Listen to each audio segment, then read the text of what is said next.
Moni nonse okonda nkhani zosokoneza komanso zodabwisa.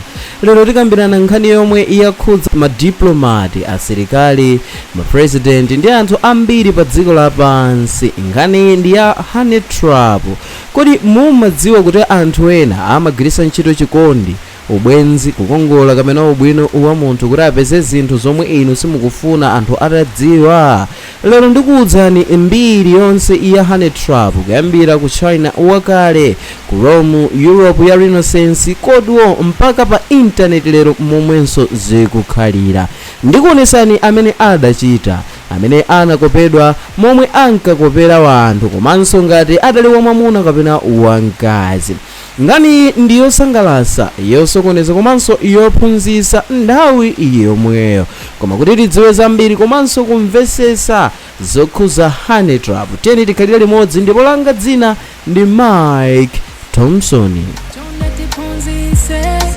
Honey trap inayambira makalasi aufumu ku China pafupifupi zaka 500 BC, kumene akazi ankakopa asilikali ndi akuluakulu kuti apereke mapulani a chinsinsi.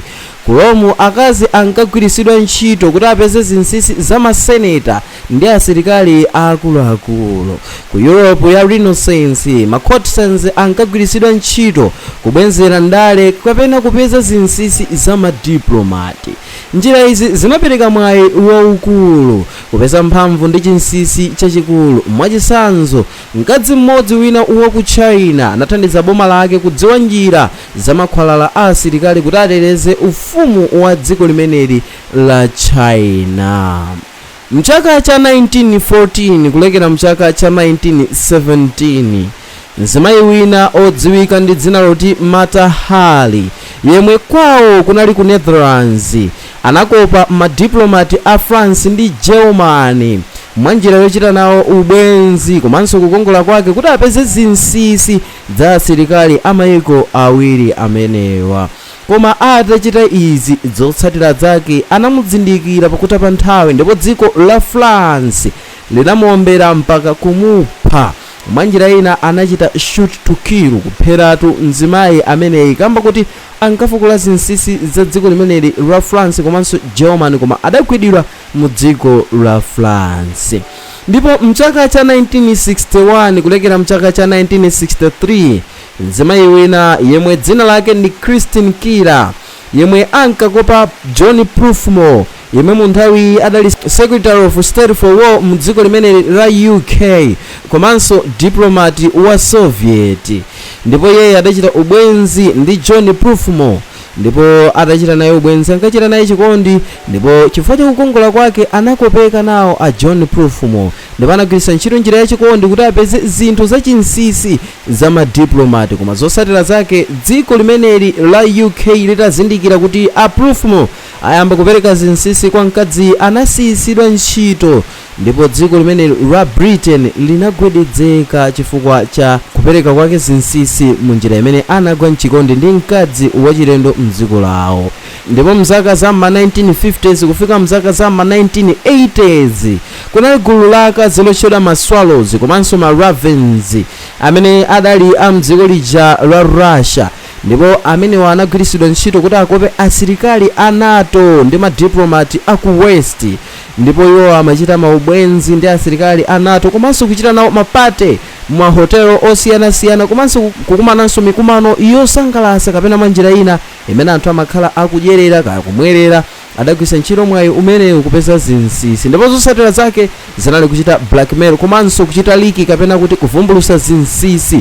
Ndipo ena mwa asilikali a NATO anataya ntchito kapena kuti kuchotsedwa ntchito kamba kuti adapereka zinsinsi kudzera mwa atsikana amene ankachita nawo maubwenzi, komanso atsikana omwe ankachita maubwenzi ndi amuna ochokera mdziko la Russia, omwe cholinga chawo chinali kufuna kudziwa zinsinsi za asilikali a NATO. Ndipo mzaka za ma 1960 kufika mzaka za ma 1989, gulu la amuna lina lotchedwa Romeo Spies, omwe anali aku East Germany, adapita kumeneko ku West Germany ndikukachita ubwenzi ndi akazi ogwira ntchito mu West Germany, ndipo cholinga chawo chinali kufuna kudziwa zinsinsi, ndipo adagwiritsa ntchito maubwenzi amene iwo adakhala nawo kwa miyezi kapena zaka ndithu kukonzekera mphaso ndi chisamaliro. Zotsatira zake kudaululika zinsinsi komanso moyo ndi ntchito za anthu ambiri zidakhuzidwa mwa njira ina omwe adazindikiridwa kuti ali pa ubwenzi ndi kagulu ka anthu amenewa adachotsedwa ntchito. Ndipo mzaka za ma 1940s mkazi wina otchedwa Virginia Hall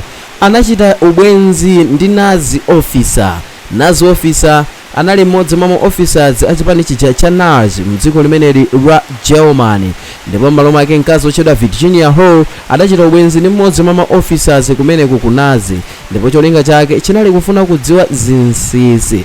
Chifukwa choti mkazi adali wokongola komanso mawu ake okoma ndi ntchito zake za social, kapena ali mmodzi mwa anthu amene ankakhala osangalala kapena wansangala muma events amene kunali zochitika ngati za maparties, komanso anali mmodzi mwa asikana amene ankalankhula zilankhulo zosiyanasiyana, kotero kunali kosavuta kuti adziwe zinsinsi za Nazi. Ndipo zotsatira zake ma Allied forces kapena kuti asilikali a gulu lina anapeza uthenga okhuza Nazi, ndipo m'malo mwake atazindikiridwa Nazi officer ameneyi anamangidwa chifukwa chochita liki kapena kupereka information yobisika ya gulu la Nazi. Ndipo mchaka cha 2010 mtsikana wina otchedwa Anna Chapman yemwe kwawo ndi ku Russia nayenso adakachita ubwenzi ndi asilikali a US amene amawatchula ndi US intelligence ndi ochitanso malonda mdziko limeneli la US.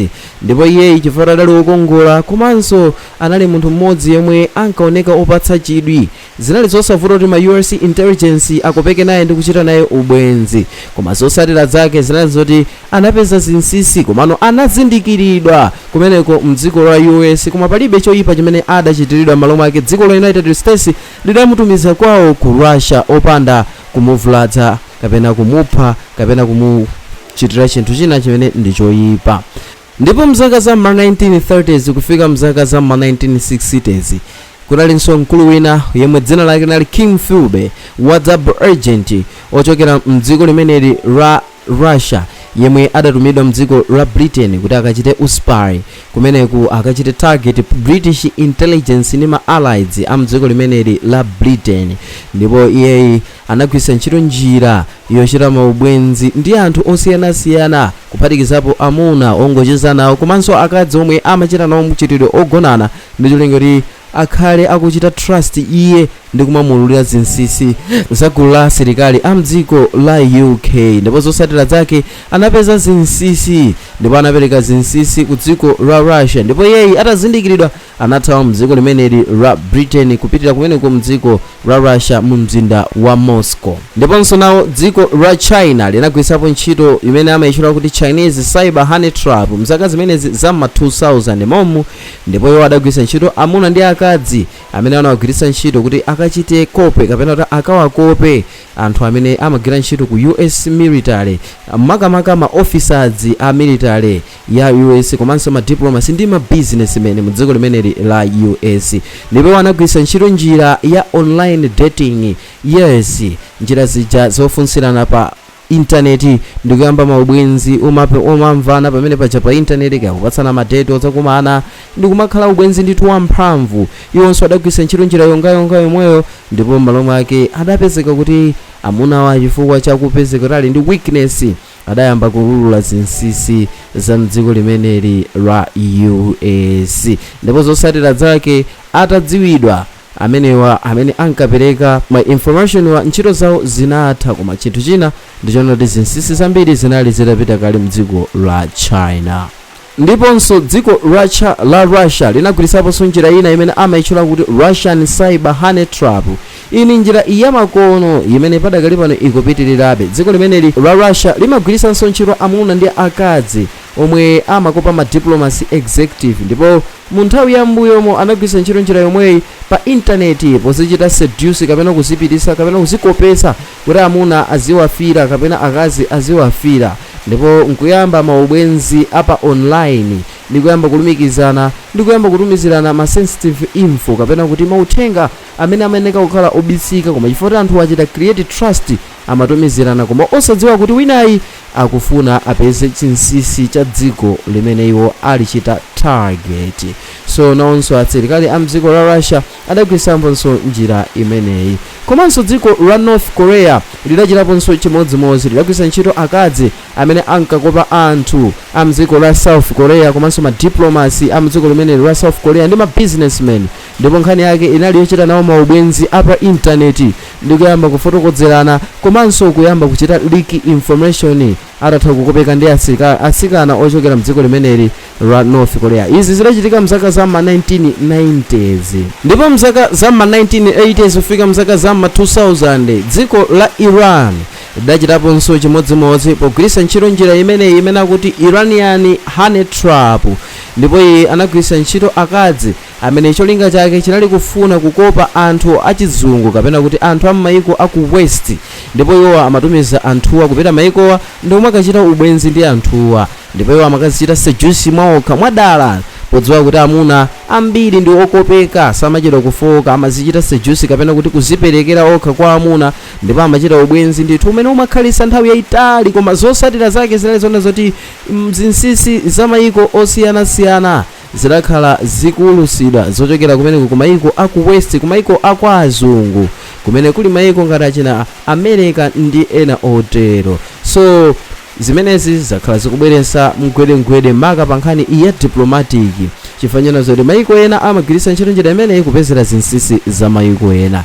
Nawonso dziko la USA lidachitaponso zimenezi zimene akuitchula USA FBI honey trap cases, ndipo izi zidachitika mchaka cha ma 1960s kufika mzaka za ma 1980s.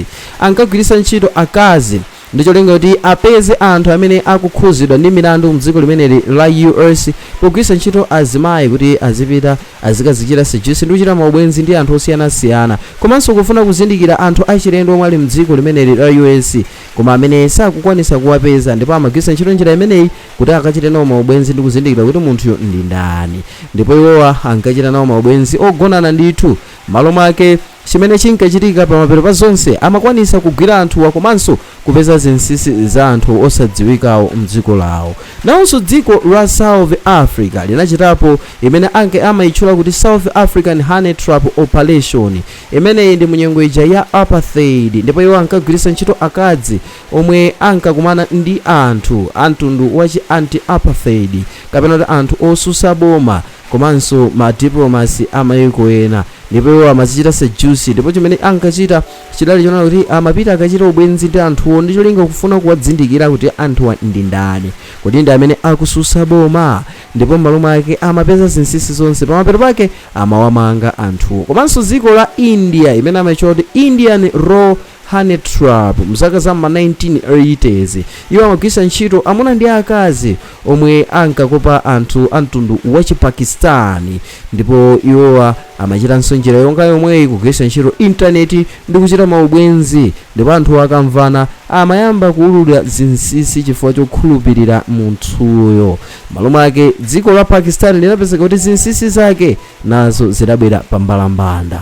So ngakhalenso masiku athu alero kuli modern corporate honey trap imene kuchitika mu mbadwo wathu uno wa ma 2000, amuna ndi akazi ambiri akugwiritsa ntchito intaneti kumene iwowa akumakopa ma CEOs, ma business executives, anthu amene ndi akuluakulu ma ofesimu, ndipo akumagwiritsa ntchito online dating, kugwiritsa ntchito ma fake profiles, ma page abodza, komanso kukamba nkhani zachikondi zimene iwo akufuna cholinga kuti apeze zinsinsi zokhuza ma ofesiwo ndi kuti aononge mbiri yokhuza anthuwo. So ma honey trap si nkhani yokhuza espionage yokha, koma ni nkhani yokhuza ubongo, chikondi ndi mphamvu ya munthu pa munthu. Tikuona kuchokera ku China iyakale, Roma, Europe, Cold War mpaka pa internet lero. Cholinga chimenechi chimakhala chimodzimodzi, kudziwa, kupeza chidwi kapena kuti kufuna kupeza chinsinsi cha anthu, ndipo pamapeto pake ngati wina sasamala amakhala oulula zinsinsi. Amuna ndi akazi onse angagwiritsidwe ntchito, ndipo anthu omwe ankakopedwa ankachita zoopsa, blackmail, kupeza chinsinsi ndi kuonongeka kwa moyo wawo chifukwa ena akagwidwa amaphedwa. So ngati mukufuna nkhani zina zokhuzana ndi honey traps, ma spies ndi ma political scandals, chitani subscribe komanso like pa channel iyi, ndipo lembani ndemanga kuti ndikupatseni nkhani zina zodabwisa zomwe ndikuyenera kufotokozera mu nthawi yosatirayi. Langa dzina ndi Mike Thompson, kufikira video ina imene tiza kumanenso. Bye.